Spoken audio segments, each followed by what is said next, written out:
I then got into the bank account and did some digging and discovered that he had gone to the casino 17 times in the previous month. He had spent almost $3,000 at the casino. By the end of the day, I want every single credit report pulled on everybody. Okay. You don't fully know how bad this is.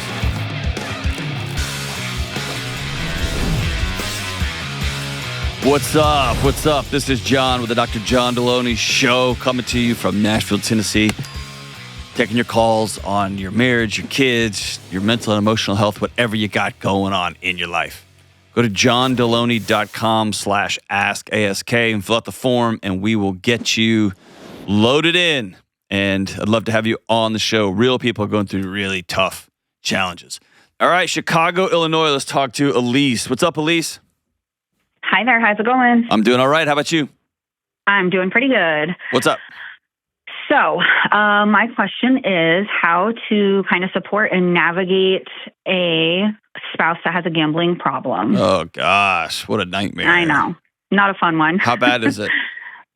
Well, just a little backstory. We've been married a long time, since high school. We've been together since high school, but he always managed all of the finances. So I never even really paid too much attention. I never logged into the bank account, nothing. I kind of had blinders on, I guess. And so fast forward to probably about a year or two ago, I started getting that feeling of like, okay, we make decent money, but like we never have any money. We're always scraping by. He's always like complaining that, he's having a hard time paying bills and things. And I was like, okay, things aren't adding up. It doesn't make sense, right?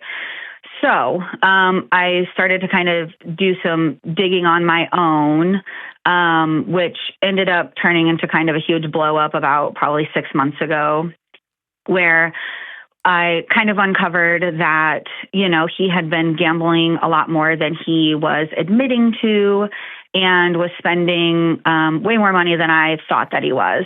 So I kind of confronted him. We had a nice chat about it. I kind of told him, these are the things that I need from you or want from you to kind of move forward. And so one of those was, let's have a weekly, talk about our finances. I wanted to start couples therapy, a couple other things. Well, fast forward to now, none of that stuff has stuck. Why didn't you demand it? I don't know. I don't have a good answer for that. I think I kind of wanted to give him the benefit of the doubt, I guess. I don't think that's it. I think you didn't want to take him on. That's probably true. How come? Because I never have. I've always kind of let him take the reins on everything, and I've sort of never really pushed for what I want or need, I guess, in our marriage. Okay, before we go forward, he's clearly got a problem. He's clearly not doing well. But I just want you to take your ownership part of this. Sure. That you found out, you didn't even want to look. You had blinders on, like you said, forever. How long have y'all been married?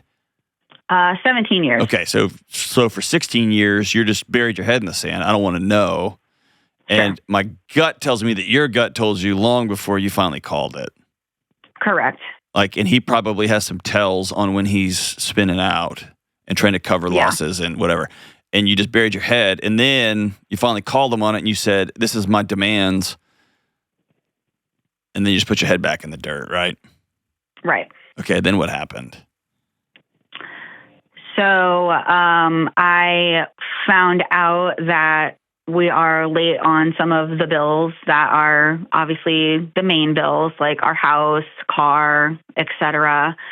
And so then I kind of confronted him about it again. We had a talk last week, and I actually decided that we both work full time. So I told him that I already made the decision. I opened my own bank account, and I changed my direct deposit to go to my own account so that I can kind of take over and make sure that our major bills are paid.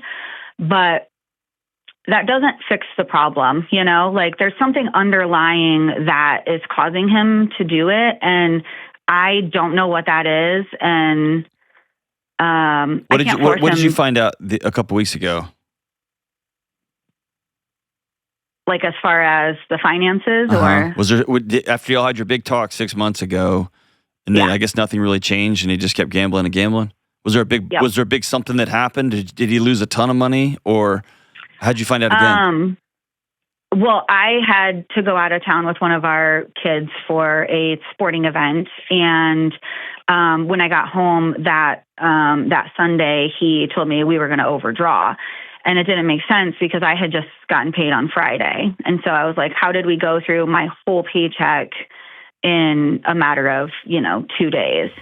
And so I then got into the bank account and did some digging and discovered that he had gone to the casino about 17 times in the previous month, so last month, and that he had spent almost $3,000 at the casino, but then didn't make the house payment, didn't make the car payment. So then I kind of was like, all right, this is obviously a problem. We got to talk about this. And here we are. So have you pulled all your credit reports? Yes. So you've pulled his, you've pulled yours. Have you pulled credit reports on all your kids too? Okay, so no, I have not pulled his myself, and I've not pulled my kids, but I do know I have pulled mine. Okay, by the end of the day, I want every single credit report pulled on everybody. Okay.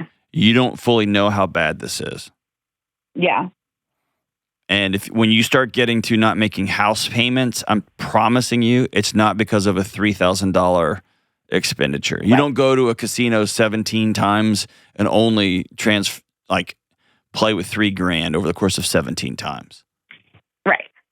You know what I mean? Like that would be so abnormal, especially for somebody who's struggling with gambling addiction.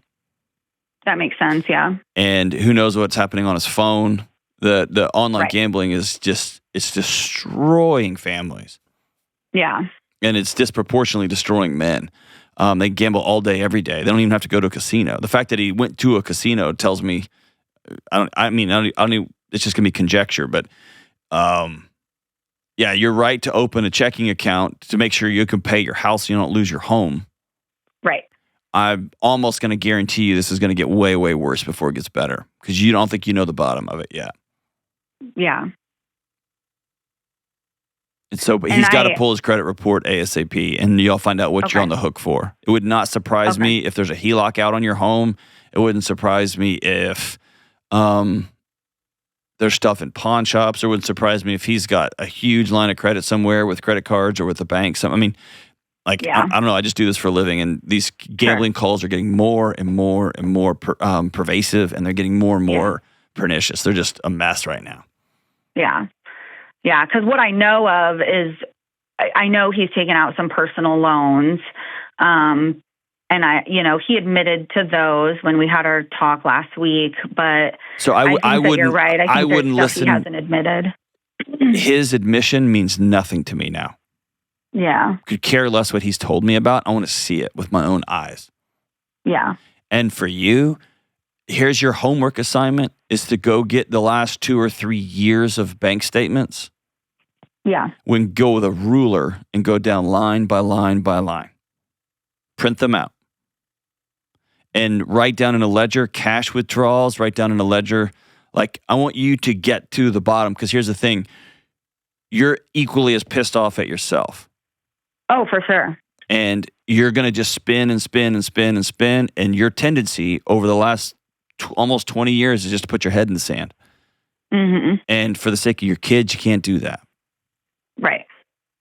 You're going to have to take this thing by the horns. Yeah.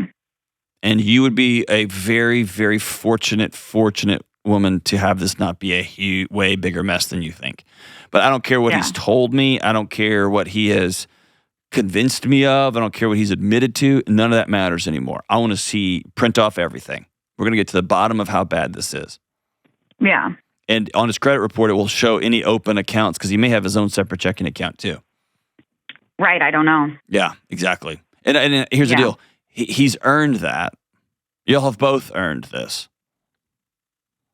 And so, but he's earned the right you've earned the right to go look in everything.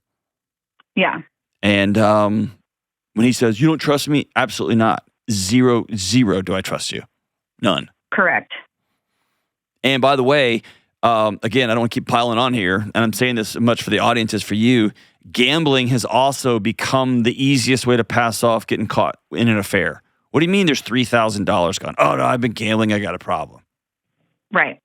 And so I want to know what all of this money's going. And if you find hotels, if you find Airbnbs, whatever, that wouldn't surprise me. Nothing in this case surprises me. Yeah.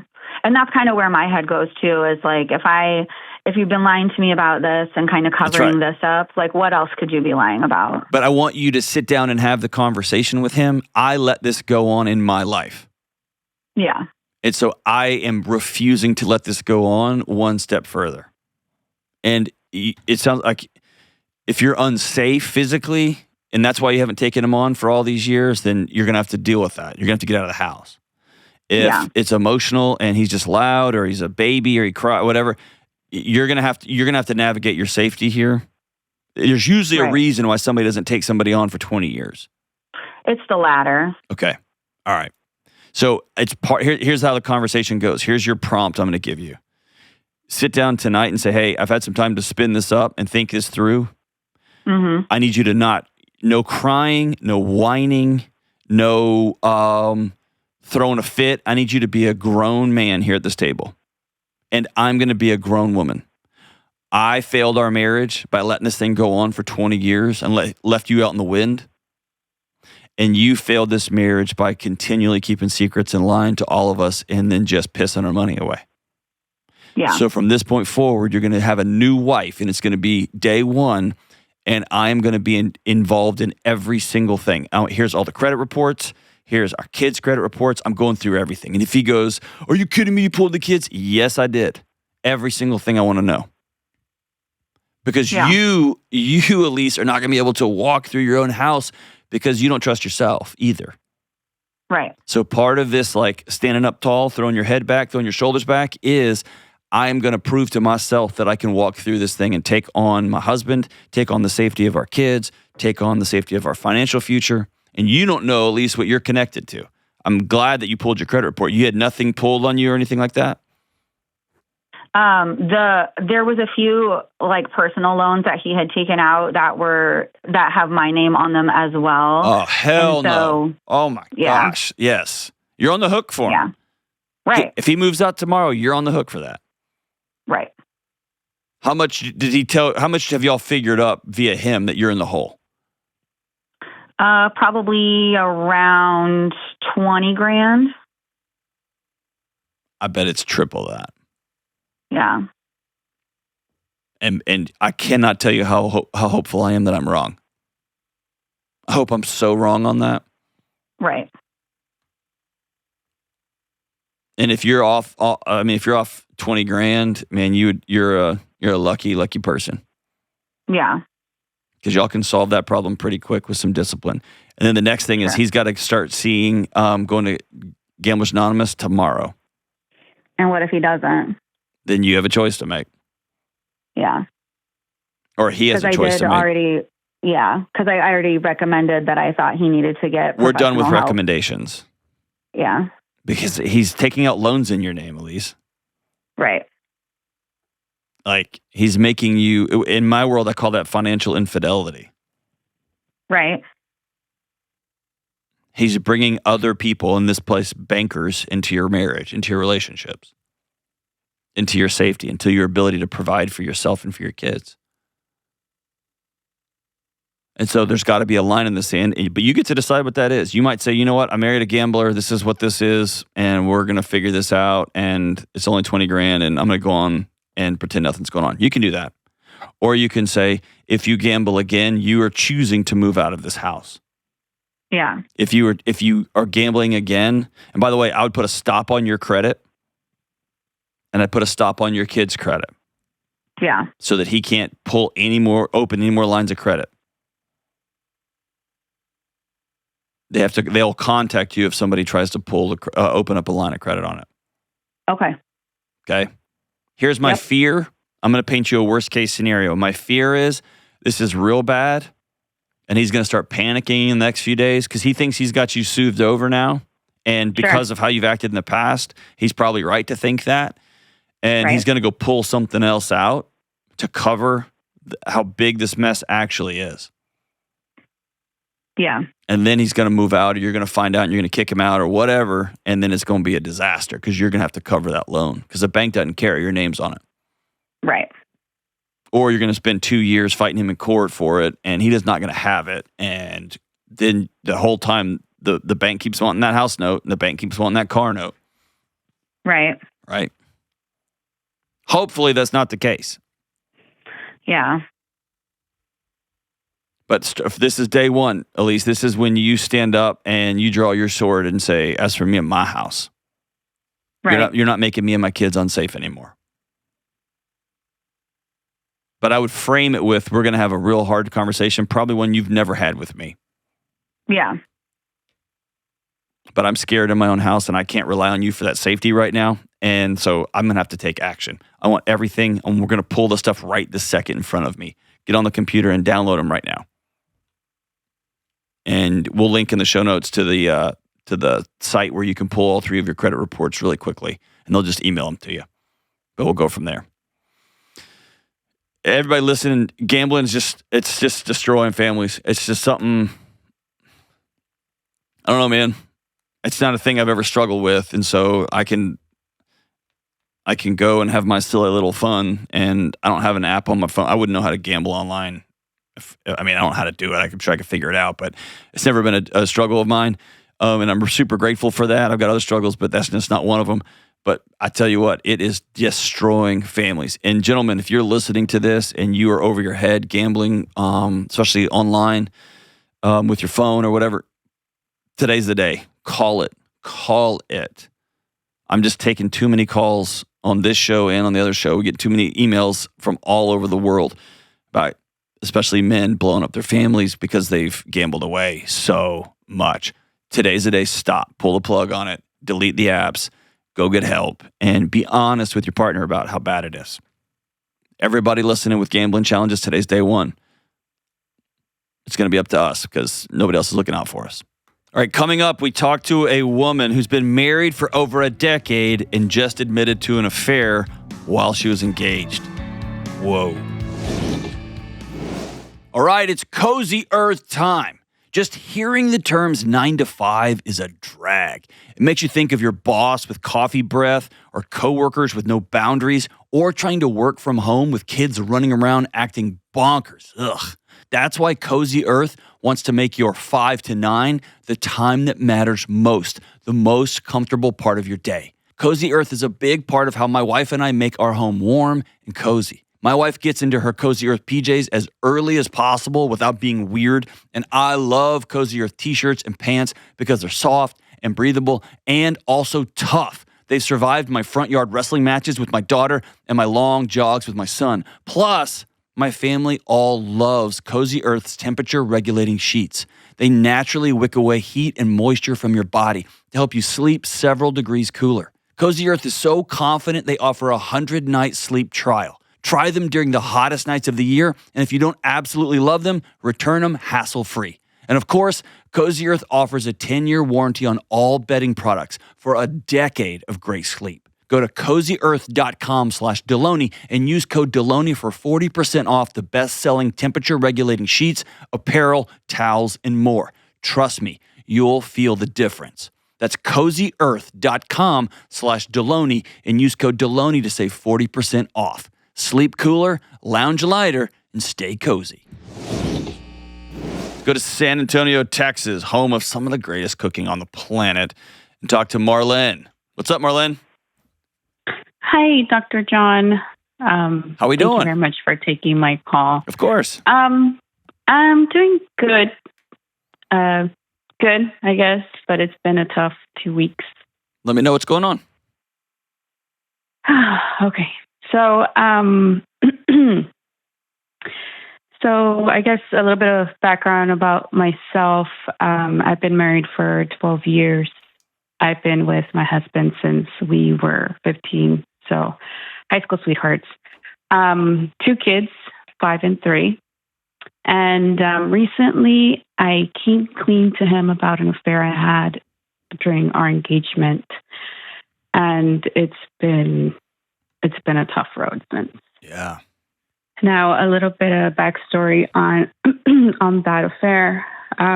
So my husband and I got engaged when we were 20, 22, 21, I believe, going into 22. He joined the military, and we decided that, sharing life together was something that we wanted to do. He told me that he didn't see himself leaving and being by himself. He wanted to be with me and just, start everything with me. So it was something that we discussed, something that we talked, pretty much planned, and, had our parents' blessings in getting married. He left for training, basic and then AIT, so pretty much for about a year. When he came back home, I found out that he had an affair in training. And mind you, this is all through our engagement process. He swears that it only happened once. Although he didn't come clean at the time. But the signs were there. I just knew that it happened. It was clear to me that... Okay, take me to yours. Take me to yours. I feel like you're kind of circling a little bit because you don't want to talk about it. Take me to yours. So was yours a revenge affair? I was heartbroken. Mm-hmm. I was, I guess, I don't know if it was a revenge affair. I honestly don't even remember clearly, everything that happened. It was more like I was hanging out with a friend. We went to a bar, had a chat, conversation, just drinks, and one thing led to the other, and it just happened. That's not how that works, but we'll go with it just for now. So how long have y'all been married? Y'all been married 12 years? 12 years. And how old are you now? 35. Okay. We do have a thing. When we first started, he's the one that told me, we're in our safe space. Mm-hmm. This is our safe space.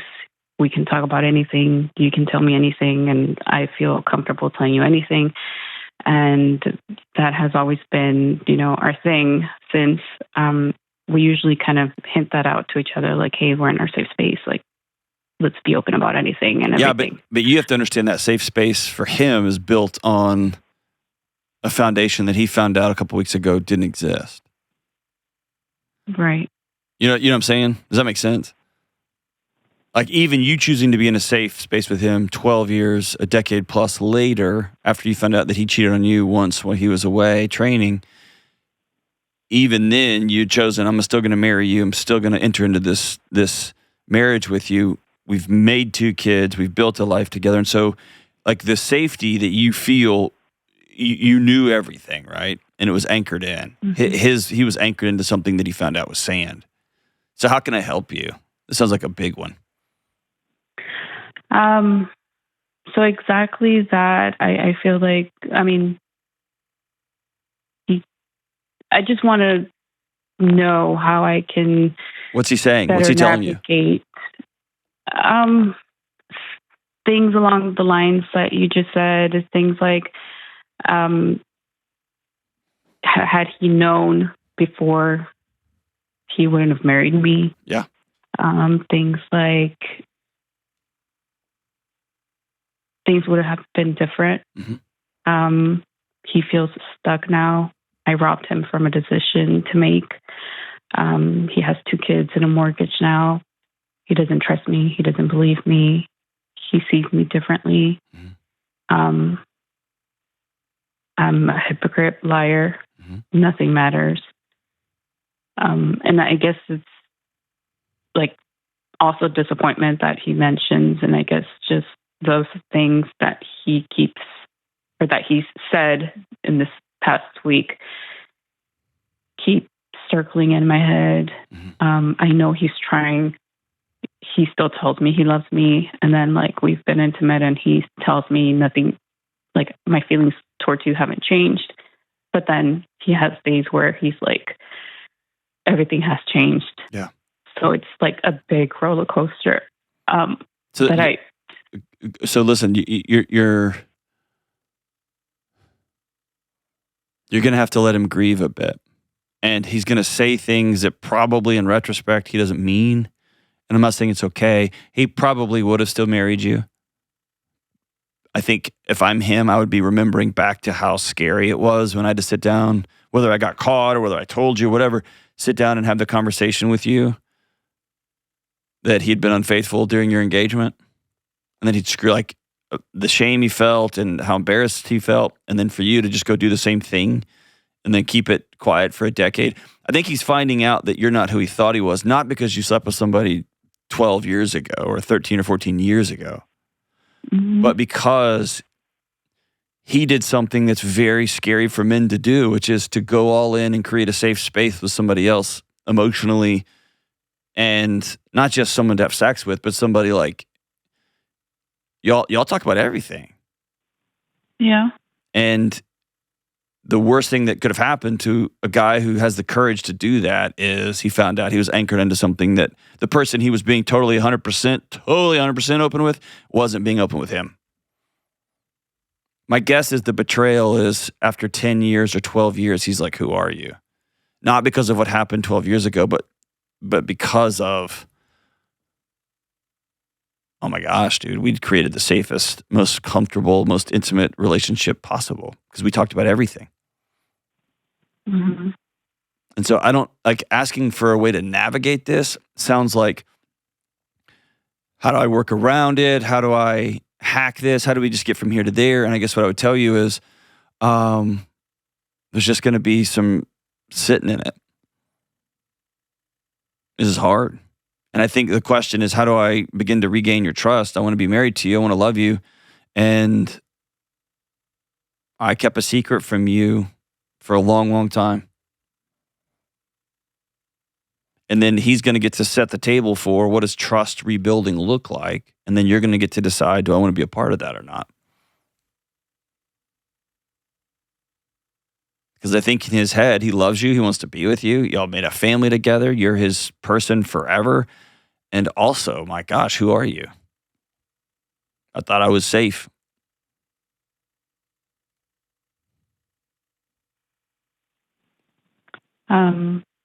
Yeah, I mean, you're right. I absolutely understand that. And he doesn't get to be abusive and swear at you and yell and become a child. He didn't get to do that, but it doesn't surprise me that he's like, man, I never would have done this. And that's somebody who's just in a lot of pain right now because the ground they were walking on just dissolved underneath him. It's like walking over a sinkhole and the whole thing caves in.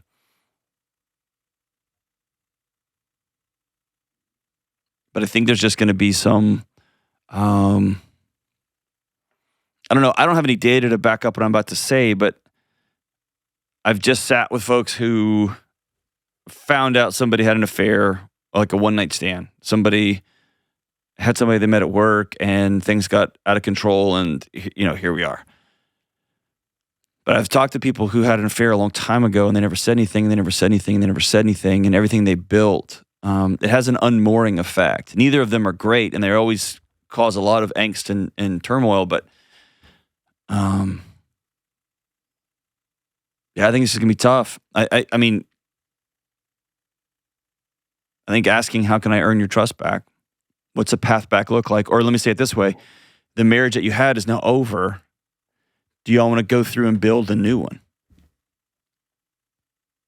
I guess I just want to, I want to validate on this side of it. Hearing this, if my wife was to come to me and say, hey, by the way, this happened, I wouldn't leave, but it would be devastating to me. Mainly because somehow in my mind, in my spirit, in my soul, I would think I created a world so unsafe for her that she couldn't come tell me something that happened this long ago.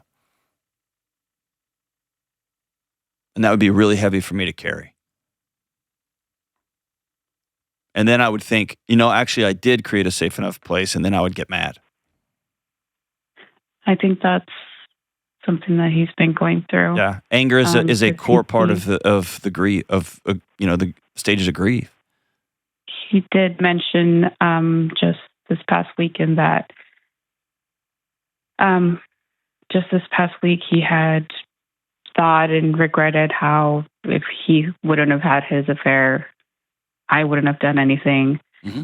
And then he switches to like, no, but you made a conscious decision. That's right. And that's just, hey, I get it. That's a guy trying to get his footing after the floor just fell out from under him. So I think the greatest gift you can give him is space.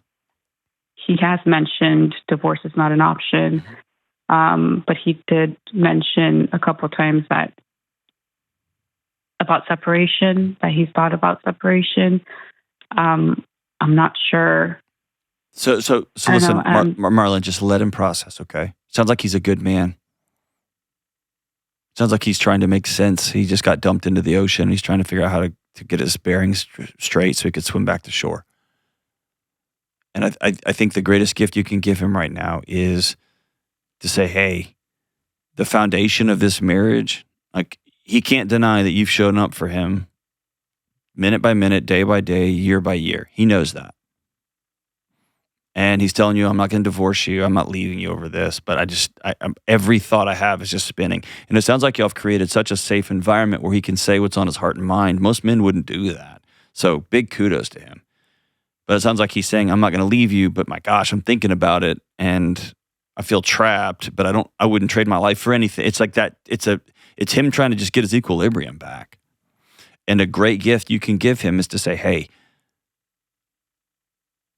the foundation that our house is built on, I recognize that I didn't tell you the truth about it. So you feeling like 1 minute this way, 1 minute that way, totally get it. And I recognize that we got to rebuild our marriage from the floor up. I've always been who I am, except for this one big giant secret, and I kept it from you, and I was wrong, and I'm sorry. And all of your feelings are valid and good, and I'm going to ask you every single morning how I can love you today. And I think you, Marlon, just expecting it's going to be a roller coaster. There's going to be some real highs and some real lows. And it's just a guy trying to get his footing back. And then y'all will have a hard, what I would call a reckoning conversation about, okay, what does marriage look like moving forward? And what's that going to look like? And how are we going to navigate that? But I guess I just want to reiterate the hardest thing in the world for men, I think, is to be emotionally and spiritually vulnerable with somebody. Because in our day-to-day lives, it will get us killed. It'll get us kicked out of the table. It'll get us not invited to the meetings, which in our world is akin to death. It just gets you ostracized. And he created a world with you for that. And he found out it wasn't what he thought it was. And so it's not, I personally don't think it's about what happened so long ago. It's this constant compounding of, man, I've got this, he's walking around thinking he's got the safest emotional relationship on the planet. And he finds out, except she's got the capacity to hold a huge secret from me for over a decade plus. It's just unmooring. So it's going to take some time. But go to him and acknowledge, I blew it up. I did. And I led you to believe that I was always 100% with you, and on this one issue, I wasn't. And God help you make sure that there's not another lie, another story, another dishonesty thing out there. It's time to put everything on the table. If you got a secret credit card, if you sent pictures to another guy you met one night at a bar, like whatever, make sure it's all on the table. And just tell him, every day I'm going to ask you this. And he can tell you nothing. He can tell you, I just need some space. I need you to just come be with me tonight. Like whatever that is, I'm all in. And then ask him, how do we rebuild trust from here? And he's going to get to set it down and go from there. This is a tough one, Marlon. And I don't know an easy way. The only way through this one is right through the middle of it. And by the way, you're going to need a couple of girlfriends that you can talk to and text and be honest with. You can't hold all of this by yourself. Getting a gang is going to be important here. Thank you for the call. Call anytime. And if he wants to call me, I'd love to talk to him too.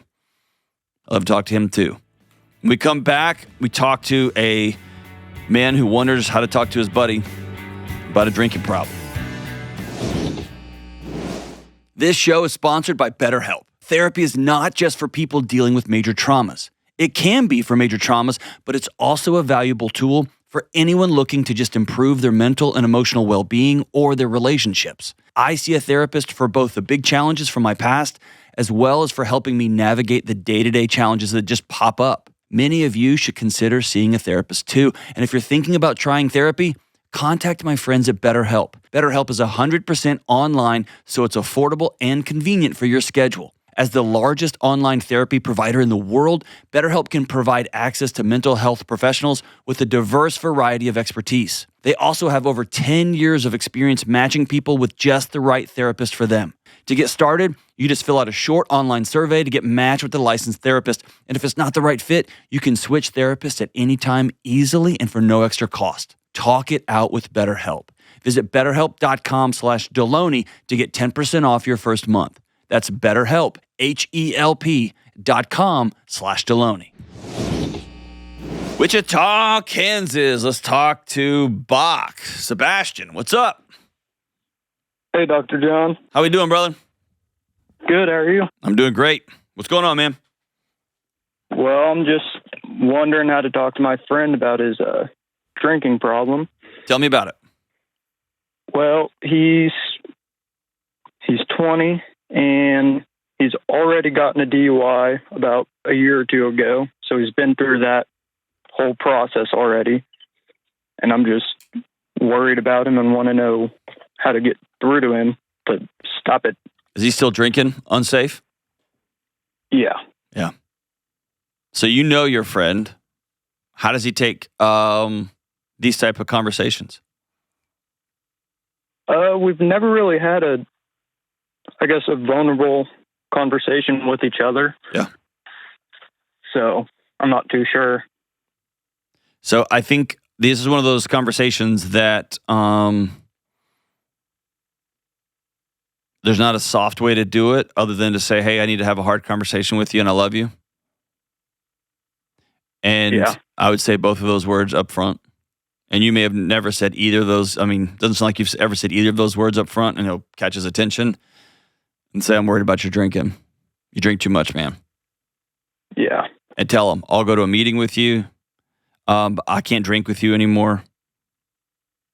I can't watch you get in the car and drive anymore after you've been drinking.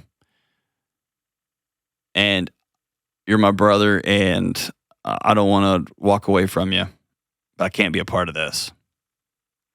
Yeah, I don't drink with him at all. Okay. And maybe you say that. Maybe you say, I want you to see, I don't even drink with you because I'm worried about you. Yeah. How old is he? You said he's 20? Yeah, he's just turned 20. Yeah, he's not even legal to be drinking. Yeah, I know. But yeah, and here's the deal, man. I've had this conversation, especially when I was your age, about certain things, and a couple of them went really well, and one of them in particular went horrible. Guy said, who do you think you are? Filled in a blank with a whole bunch of expletives, and we went back and forth, and we didn't talk for a while. Yeah, I guess that's what I'm a little worried about. I'll tell you, on the worryometer, my worry is always, I want you to be alive and hate me more than I want you to be dead and know I kept the peace. Yeah. And if you have a couple of other buddies that are in your circle, in your gang, then it would be great to have them come along too.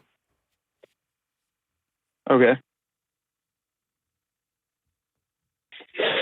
And expect him to lash out, and I know this about you, and you do this, and you're not perfect. Be like, yeah, 100% I know I'm not perfect. I'm just worried about you dying.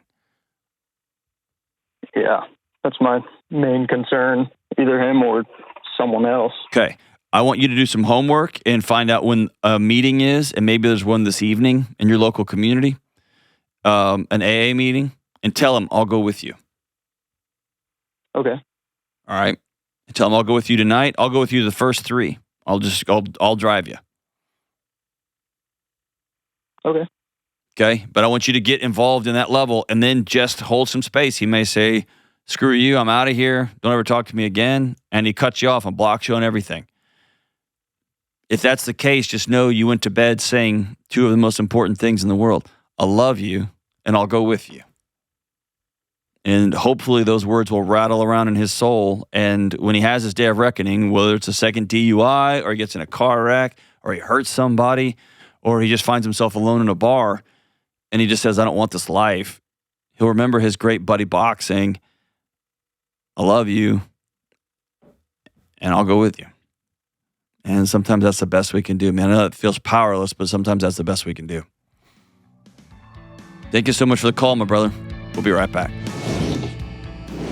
Hey, it's Delony for Organifi. I talk to people every day who are stressed out. They're anxious, they're not sleeping well, they're disconnected, and they're grumpy. And most of them are trying to fix all of their challenges with comfort food or caffeine or scented candles. Can we all just agree that none of that stuff is probably working? That's where Organifi comes in. Organifi's superfood products are made to help you feel better with more energy, less stress, and helps you get better sleep by giving your body what it needs without all of the artificial nonsense. Here's a good example. I love Organifi's Happy Drops. They're little gummies made with all natural ingredients like saffron that have positive effects on mood and emotional well-being. In fact, there are clinical studies showing that people who take saffron have improved social relationships, and there's other studies that show saffron can help lift your mood. Listen, I can talk about ingredients and clinical studies and all of that, but here's the best endorsement of Organifi that I can give. I use Organifi every single day. I have family members who take Organifi. I travel with it, I take it at home, and I want you to give Organifi a try too. Go to Organifi.com/Delony and use code Delony to save 20%.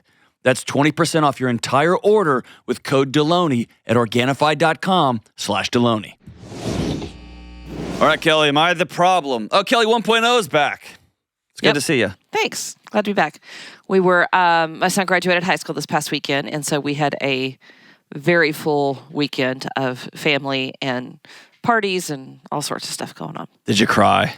I did, just not as much as I thought. I cried a little bit at graduation, and then on Sunday we went to not our normal church, but the church where he goes to youth group with some friends, and it was really, really, really special what they did, and I did cry a little bit there. Awesome. Because we had to write him a letter that they read, and yeah. Hey, this is a total new thing, and you can edit this all out. I kind of want, before we do the Am I the Problem, I want to use this end segment a little bit to retro some of these calls. I gotta ask, everybody in the booth, you've been married 10 years, 12 years, and you find out your partner had an affair that long ago. And in my head, I mean, unless it was with my best friend or something, that's a whole other deal. But assuming my wife met a stranger in a bar, had the affair, the thing that is the most devastating to me right now is that all this time, it would be the dishonesty and the lies. That's the part that would drive me crazy. Yeah, I agree. And again, not having been there, it's easy to say how I would react. Of course, yeah. But I think that, especially, we've been married 20-something years now, and I think it'd be easy to be like, it was a long time ago. Sure. That part I'm not as concerned with. But yeah, I think the question would be the fact that you've been sitting on this lie for, in her case, 12 years. Okay, so tell me what is worse. What's worse? And this is the one I keep spinning on right now. So her husband had an affair too while he was off at basic, and comes in, gets caught, has this big emotional moment. You're the woman I want to marry. I want to be with you forever. I know this sounds awful, but I think her affair is worse because she felt the explosion in that house and the devastation and the shame and all that. And she's like, no, I'm going to marry you anyway. And then she went to a bar and met somebody and slept with that dude. I don't know why that feels worse to me. It just does. All right, am I the problem? All right, so this is from Catherine in Cincinnati. And she writes, my husband and I have been married for 15 years, and he regularly checks out other women in front of me. Today, while driving our daughter to school, he noticed a woman going by and turned around to watch her till she was out of view. To add to it, my husband is always telling me that bleach blonde hair, fake tans, makeup, and injected faces are not attractive at all to him. Yet this is usually the type of woman he is looking at. Whenever I see it happen, I let him know that it makes me uncomfortable and that I don't like it. He apologizes and tells me he isn't even aware that he is doing it until I say something. Crap on a stick on a log with a pony in a dragon. He's such a He also Lying said that box of guys farts. do it all the time. So, John, am I truly the problem for letting this bother me? No. Can he truly be unaware of his actions? No.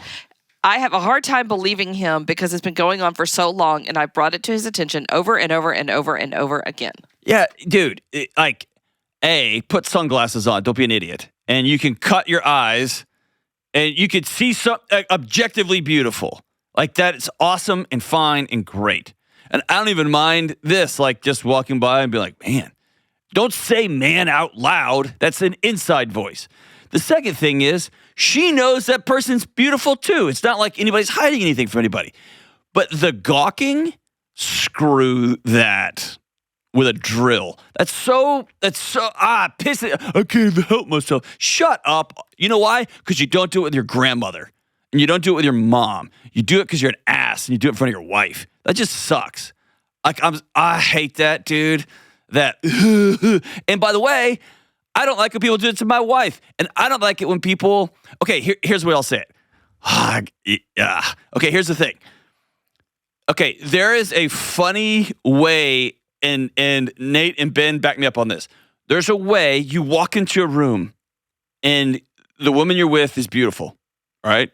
And there's a way a guy can very subtly acknowledge, like, well done, right? There's just a nod, like, and I don't know, it's very imperceptible, but it's like, attaboy. I don't even know you, stranger, but like, well done. And then there's the oblivious to you, I'm just going to check her out. And now I have to kill you, right? I mean, it's like, and it's very subtle, but there's a nod to, you're with somebody that's beautiful. Well done, man. Like, and everybody wants someone to be like, hey, the person you're with is beautiful, right? It's that next one, dude. And you can freaking control that. And here's the worst part. She's told him over and over, this makes me uncomfortable. I can't help it. Shut up. On a big, all right, I'm going to get myself in trouble. I'm coming up with everything I can say to not swear. It's just that kind of Monday morning. It's not even Monday. That's the problem. It's not even Monday. Ben, rescue me from myself. Start the tunes. What do you think, Kelly? Am I crazy? Oh, no, you're 100% right. And it would be just as bad if she was doing it I the know. other way. Just as bad. Dude, recognize beauty. See it. Internalize it. Everyone's life should be better when somebody beautiful walks by or somebody handsome walks by. That's life. It's when you choose to go, that God help you, dude. What is happening to us? Love y'all. Bye.